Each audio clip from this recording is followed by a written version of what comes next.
اس مسابقے کے اگلے شریک طالب علم عبد المعید جن کا تعلق درجہ رابعہ سے ہے، ان سے درخواست کروں گا کہ وہ آ کر مقام مجاہد کو اجاگر فرمائیں۔ الحمدللہ وکفا والصلاة والسلام علی من لا نبی بعد، اما بعد فاعوذ باللہ من الشیطان الرجیم، بسم اللہ الرحمن الرحیم۔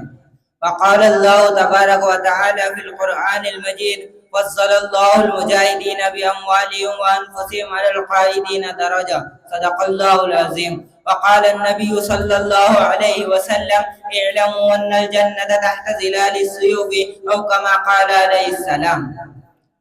غلامی میں نہ کام آتی ہیں شمشیریں نہ تدبیریں، جو ہو ذوق یقی پیدا تو کٹ جاتی ہے زنجیریں۔ کوئی اندازہ کر سکتا ہے اس کے زور بازو کا، نگاہ مرد مومن سے بدل جاتی ہیں تقدیریں۔ میرے واجب الاحترام اساتذہ کرام و طلبہ اعزام و معزز مہمانان گرامی، السلام علیکم ورحمۃ اللہ وبرکاتہ۔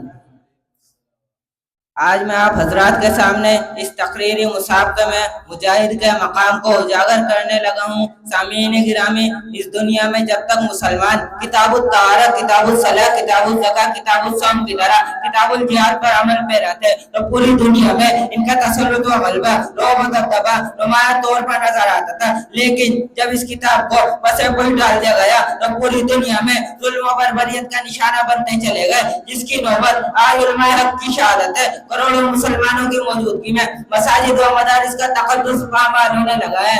آج فضل اللہ المجاہدین باموالہم وانفسہم علی القائدین درجہ کی روشنی میں ایک مجاہد کے مقام کا موازنہ کرنے لگا ہوں۔ میرے دوستو، ایک فقیہ فوت ہوتا ہے، ایک عالم فوت ہوتا ہے، آپ کہہ سکتے ہیں فلاں فقیہ فوت ہو گئے، فلاں عالم فوت ہو گئے، شریعت آپ کو لفظ فوت کہنے سے نہیں روکتی، لیکن جب باری مجاہد کی آتی ہے تو ایک قانون بن گیا، ایک دستور بن گیا، وَلَا تَقُولُوا لِمَنْ يَقْتُلُ فِي سَبِيلِ اللَّهِ أَمْوَاتًا بَلْ أَحْيَاءٌ، شہیدوں کو مردہ مت کہو، یہ زندہ ہیں۔ میں نے قرآن سے سوال کیا، اے قرآن بات سمجھنا ہے، ایک عالم فوت ہوتا ہے، اس کے جسم کے تمام اعضاء اس سے لگے ہوئے ہوتے ہیں، فقیہ کے اعضاء مکمل ہیں، اسے پھر بھی فوت کہہ سکتے ہیں، لیکن یہ مجاہد ہے جس کے اعضاء میدان کارزار میں بکھرے پڑے ہیں، بدن کا ایک ایک حصہ الگ کر دیا گیا، یہ پھر بھی زندہ ہے۔ قرآن جواب دیتا ہے، لا تشعرون، تم نہیں سمجھ سکتے، یہ میرے مجاہد کا مقام ہے۔ مجاہد کو جو حیات کامل حاصل ہے، پوری دنیا میں کوئی شخص اس کی زندگی کا مقابلہ نہیں کر سکتا۔ سامعین محترم، مالک کائنات کی طرف سے جو احکامات مسلمانوں پر لاگو ہیں، ان پر تمام مسلمانوں پر عمل کرنا لازمی ہے، ان پر عمل کرنے میں تمام مسلمان یکساں ہیں۔ ان میں سب سے اہم حکم نماز ہے۔ نماز میں ایک دستور بن گیا، کوئی شخص قبلہ رخ سے پھر جائے اس کی نماز فاسد ہو جاتی ہے، ایک رکن کے بغیر پاؤں اٹھا لے اس کی نماز فاسد ہو جاتی ہے، لیکن جب باری مجاہد کی آتی ہے تو قانون بدل گیا، دستور بدل گیا، منشور بدل گیا۔ آپ نے قدوری میں پڑھا ہوگا، آپ نے کنز الدقائق میں پڑھا ہوگا، آپ نے دوسری فقہ کی کتابوں میں پڑھا ہوگا، امام دو دستے بنائے گا، ایک دستہ دشمن سے مقابلہ کرے گا، ایک دستے کو ایک رکعت پڑھائے گا، وہ ایک رکعت پڑھ کے چلا جائے گا، دوسرا آئے گا اس کو بھی ایک رکعت پڑھائے گا، وہ بھی ایک رکعت پڑھ کے چلا جائے گا۔ یہ آنے جانے کے باوجود نماز میں عام مسلمان کا پاؤں اٹھانا قبول نہیں، اس کا آنا جانا بھی قبول ہے، تو پھر میں کیوں نہ کہوں، نہ مسجد میں نہ بیت اللہ کی دیواروں کے سائے میں، نہ مسجد میں نہ بیت اللہ کی دیواروں کے سائے میں نماز عشق ادا ہوتی ہے تلواروں کے سائے میں۔ سامعین محترم، یہ دنیا دارالعمل ہے، آخرت دارالجزا ہے۔ اس دنیا میں کوئی بڑے سے بڑا عالم کیوں نہ ہو، فقیہ کیوں نہ ہو، عام مسلمان کیوں نہ ہو، اس دنیا میں اس کی جنت کی کوئی ضمانت نہیں، لیکن یہ مجاہد ہے جس کے بارے میں حضور صلی اللہ علیہ وسلم نے فرما دیا، اعلموا ان الجنت تحت ظلال السیوف، جنت تلواروں کے سائے میں ہے۔ مجاہد تلواروں کے سائے تلے جنت کا نظارہ کر رہا ہوتا ہے۔